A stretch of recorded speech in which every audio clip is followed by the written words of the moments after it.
plan was simple. Take the car, drive to the beach, and spend the day relaxing. No work, no problems, just me, my boyfriend, and a beautiful view of the ocean. But as life likes to play tricks on us, we ended up meeting a creature that believed it owned the entire coastline. We arrived early, found a good spot on the sand, and set up our space. Towel, parasol, cooler with cold drinks. Everything ready for a perfect day. The sun was shining, the sea was calm, and no one could spoil this moment. Or so I thought. We were standing there, enjoying the sun, when I felt a look. That look. Out of the corner of my eye, I saw a woman sitting a few meters away, wearing a huge hat and sunglasses that looked like they had come straight out of a 50s movie. She watched us as if we had just invaded sacred territory. At first, I ignored it. Who hasn't come across an unoccupied woman in their life? But every 5 minutes, there she was, looking away when I noticed, until suddenly she stood up and came marching towards us. The woman stopped right in front of us, crossed her arms and let out an exaggerated sigh, as if she had been forced to deal with the biggest inconvenience in the world. Look, I don't want to be rude, but this is a family beach. I blinked. My boyfriend next to me just raised an eyebrow. Was she really saying that? I looked around. There were groups of friends, straight couples necking without the slightest shame, teenagers playing fresco bowl, and nobody seemed to be having a moral crisis about it. But for this woman, the problem was us. The ideal response would have been a simple, "So what?" But the truth is that these types of people aren't interested in logic. She wanted to make us feel uncomfortable. What she didn't know was that I'm not the type to keep my head down. And at that moment, I realized that that day wasn't just going to be a beach day. It would be a free show of shame for her. And I would have a front row seat. The woman was still standing there in front of us, waiting for me and my boyfriend to just grab our stuff and run, as if we'd been caught trespassing. But unfortunately for her, we're not the type to run away. I took a deep breath, trying to understand just how much of a prick that woman was. Did she think the beach belonged to her? That she had some kind of diploma certifying her as an enforcer of morals and good manners? She sighed, clearly annoyed by our silence. She probably wasn't used to being ignored. I just think that certain things should be done in more appropriate places, she continued, twisting her mouth as if she were giving us a friendly hint. My boyfriend, who until then had just been watching the scene with the look of someone who had expected this kind of antics, finally made a move. He took a can of soda from the cooler, opened it calmly, and took a long sip before simply asking, "What things?" Her face hardened. She clearly hadn't expected to be confronted. She looked around, perhaps seeking support from someone, but found nothing but children playing in the sand and people enjoying the sun, oblivious to the presence of two men lying on a beach towel. She frowned, crossed her arms tighter, and took a deep breath, as if she had to explain something obvious to two stubborn children. It's just that there are families here, you know? Children. They can see things that can confuse them. There you go. I'd heard this argument before. The old, it's not prejudice, it's protection. Because in their minds, the mere existence of an LGBT couple is already a problem. As if children weren't seeing straight couples kissing, taking photos of themselves hugging, and acting normally around them. I could feel my blood boiling, but I kept calm. I looked around as if analyzing my surroundings, and then back at her with a wry smile. "So are you going to talk to that couple over there too?" I asked, pointing to a man and a woman who were literally having sex in the middle of the sand.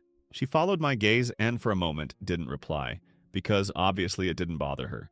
Her discomfort had another name, and I knew that at that moment she realized that she wasn't going to win this argument. But what I didn't know was that she wasn't going to give up so easily. She wanted a scene, and she was willing to make a complete stink to get it. The woman took a deep breath, trying to pull herself together after realizing that she had no argument.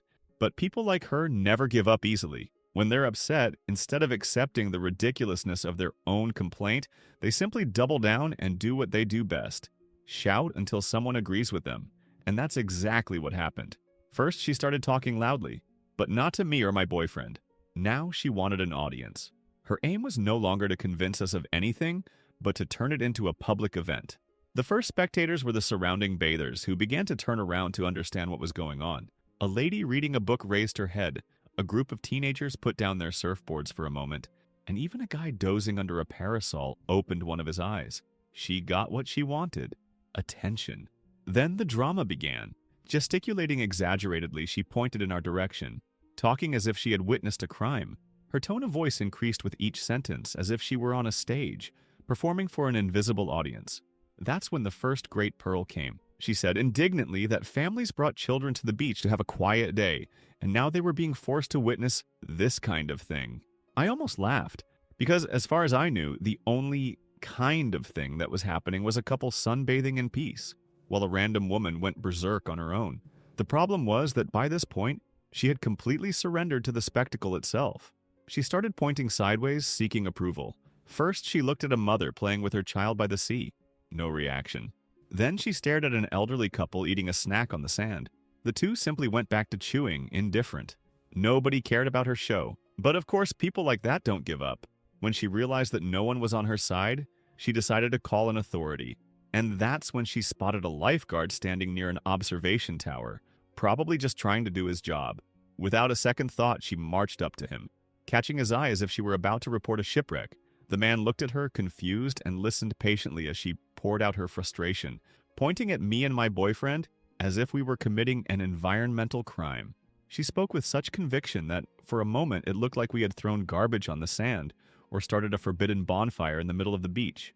But then came the best part. The lifeguard looked at us. He looked at her. He looked at the whole beach. And, with the calm of someone who has seen worse, he took a deep breath, crossed his arms, and simply said nothing for a few seconds. And it was in that silence that I knew the end of this story would be even better than I had imagined. The lifeguard stood there staring at the woman, as if trying to decipher whether this was a prank or whether he really had to waste his time with it. The silence between the two of them stretched on for a few seconds, and I realized that, for the first time since her outburst, she was no longer so confident. Perhaps it was because her audience, which had previously been just a handful of disinterested people, now included the lifeguard himself, who didn't seem too impressed by her big moralistic speech. She, however, still tried to uphold the role of defender of good manners, pointing in our direction as if we had committed a crime worthy of life imprisonment. Her posture was rigid, and she was clearly waiting for the lifeguard to do something. The man crossed his arms, took a deep breath, and finally answered, "Ma'am, what exactly is the problem?" The question caught her off guard, perhaps because deep down, even she knew there was no problem. But of course she couldn't admit it. So, instead of answering directly, she started winding things up. She said that it was a family beach, that children were there, and that certain things shouldn't be exposed like that, in public. She spoke as if she was denouncing something very serious, while in reality, all that was happening was a couple sitting on the sand without bothering anyone. The lifeguard, with no patience for beating about the bush, cut her off. "So you want me to take two people off the beach because they're sitting on the sand?" Her face turned red instantly. She hadn't expected to be exposed like this. She still tried to react, opening her mouth to say something, but realized that any response would only make her look even more ridiculous. That's when the most beautiful moment of the day happened. The lifeguard simply turned his back and went back to his position without saying another word. It was as simple as that. The woman stood there, perplexed. She clearly didn't know how to react. Perhaps she thought the man would support her delirium. Perhaps she thought he would at least pretend to care. But now her show had officially failed. And the best part? The audience noticed. Some sunbathers laughed quietly. A group of teenagers who had only been watching before started whispering amongst themselves, clearly enjoying the scene. And the woman noticed. She looked around for support, but only found amused or indifferent faces. Her audience had become the jury that judged her own stupidity. It was at that moment that it hit her. She had lost. And the only thing left to do now was to decide whether to walk away with her head down or try one last act of dignity. But, knowing people like her, of course she was still going to try one more move before giving up. The woman realized that she had lost. But accepting defeat? Never. She looked around, seeing that no one cared about her scandal. The lifeguard had already returned to his position.